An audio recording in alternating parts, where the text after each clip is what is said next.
Good morning. My name is Representative Chris Hall. I serve the Sioux City area in northwest Iowa.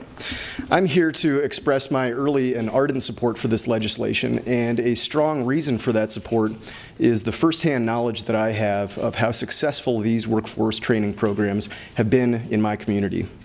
It bears mention that outside of the legislature, I work at Western Iowa Tech Community College in Sioux City.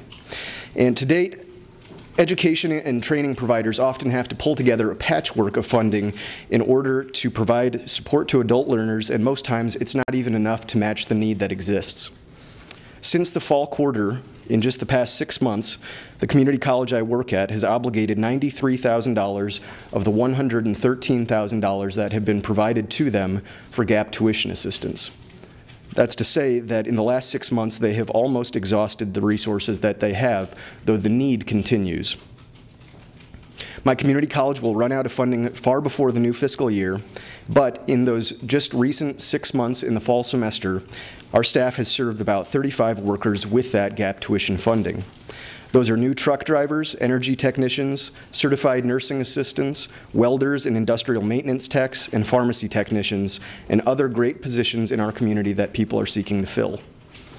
One of my colleagues at the college says that we approve 2 to 3 applications per week, and in one short semester, those are 35 new workers in my community that have improved their skills or furthered their career. We're seeing much more need than we can serve, and we could use far more funding in some of these categories and programs. It's also to say that this legislation would expand on the eligibilities of different workers looking to utilize the programs. A colleague of mine at the college indicated that we've currently turned away 65 individuals over the last semester, and this bill would, for most of those individuals, make them eligible and expand on some of the provisions that currently exist to broaden access to worker training programs.